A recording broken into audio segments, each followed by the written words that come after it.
एक ही घर में दो दो मर्डर्स।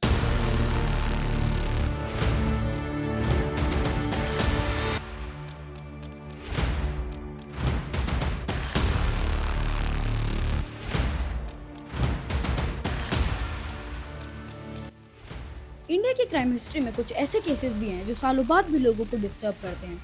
एक 14 साल की स्कूल गोइंग गर्ल अपने ही बेडरूम में डेड मिलती है। पुलिस तुरंत सस्पेक्ट करती है घर के सर्वेंट को, लेकिन फिर अगले ही दिन मिलती है एक और डेड बॉडी, और वो बॉडी होती है उसी सर्वेंट की। मर्डर्स और काउंटलेस अनआंसर्ड क्वेश्चंस।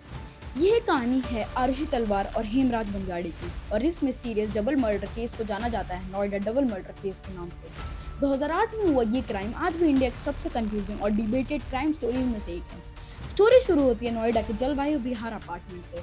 यहाँ रहती थी तलवार फैमिली में थे डेंटिस्ट राजेश तलवार और उनकी वाइफ नुपुर तलवार और उनकी बेटी 14 साल की आरुषि तलवार। आरुषि एक ब्राइट स्टूडेंट थी, उसे म्यूजिक पसंद था, डांस, और वो अपने फैमिली फ्रेंड्स के साथ नॉर्मली टीनेज लाइफ एंजॉय करती थी। तलवार फाइनेंशियली स्टेबल थे और सोसाइटी में रिस्पेक्टेड भी थे। उनके घर में काम करता था एक नेपाली डोमेस्टिक हेल्पर हेमराज बंजाड़े। सब कुछ नॉर्मल लग रहा था, लेकिन 15 मई 2008 की रात सब कुछ बदलने वाला था। उस रात तलवार फैमिली ने एक नॉर्मली डिनर किया। डिनर के बाद आरुषि अपने रूम में चली गई। उसने अपना कंप्यूटर यूज किया और कुछ फोन कॉल्स भी की। उसके बाद पेरेंट्स अपने बेडरूम में चले गए। घर का मेन डोर अंदर से लॉक्ड हुआ और सब लोग सो गए। सब कुछ बिल्कुल नॉर्मल लग रहा था, लेकिन रात के किसी वक्त उस घर के अंदर कुछ ऐसा होने वाला था जो आज भी मिस्टीरियस है। 16 मई 2008 की सुबह जब आरुषि के पेरेंट्स उसका रूम चेक करते हैं तो उन्हें एक हॉरिफाइंग सीन दिखता है। आरुषि अपने बेड पर लाइफलेस पड़ी थी। रूम में ब्लड था और उसका थ्रोट स्लिट था। फैमिली शॉक में थी। पुलिस को इमीडिएटली कॉल किया गया। पुलिस जब इन्वेस्टिगेशन स्टार्ट कर रही थी तो उनका पहला शक जाता है घर के सर्वेंट हेमराज पर।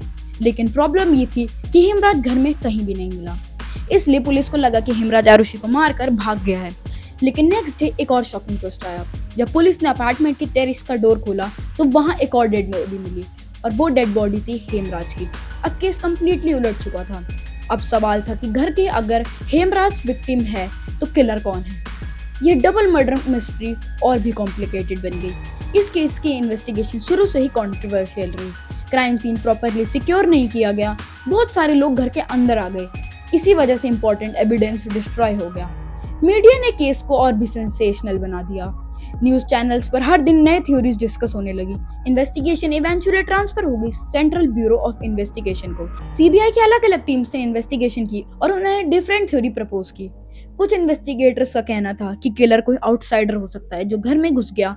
कुछ इन्वेस्टिगेटर्स का कहना था कि मर्डर घर के अंदर ही किसी पर्सन ने किया है, लेकिन क्लियर आंसर किसी के पास नहीं था। इसी वजह से ये केस और भी मिस्टीरियस बन गया। 2013 में एक शॉकिंग डेवलपमेंट हुआ। कोर्ट ने राजेश तलवार और नुपुर तलवार को गिल्टी डिक्लेयर कर दिया और उन्हें लाइफ इम्प्रिजनमेंट की सजा दे दी। कोर्ट का कहना था कि मर्डर्स घर के अंदर हुए और किसी आउटसाइडर का कोई एविडेंस नहीं मिला, लेकिन बहुत सारे लीगल एक्सपर्ट्स ने कहा कि एविडेंस मोस्टली सर्कमस्टेंशियल था, इसलिए डिबेट और कंट्रोवर्सी और बढ़ गई। फिर 2017 में एक मेजर ट्विस्ट आया। इलाहाबाद हाई कोर्ट ने तलवार कपल्स को अक्विट कर दिया। कोर्ट ने कहा कि प्रोसिक्यूशन गिल्ट प्रूफ नहीं कर पाया और एविडेंस स्ट्रॉन्ग नहीं था, इसलिए तलवार कपल्स को जेल से रिलीज कर दिया गया। आज भी Noida double murder case India का सबसे मिस्टीरियस क्राइम स्टोरीज में से एक है। 2 मर्डर्स हुए, 2 विक्टिम्स, लेकिन किलर का आंसर आज भी क्लियर नहीं है, और इसी वजह से ये केस लोगों को आज भी कंफ्यूज और डिस्टर्ब करता है। अगर आपको लगता है कि इस केस का रियल ट्रुथ क्या हो सकता है तो अपना ओपिनियन कमेंट में जरूर शेयर करें, और अगर आपको रियल क्राइम डॉक्यूमेंट्रीज देखना पसंद है तो चैनल को सब्सक्राइब करना मत भूलना, क्योंकि यहाँ हम लाते हैं इंडिया के सबसे शॉकिंग और mysterious crime stories. Over and out.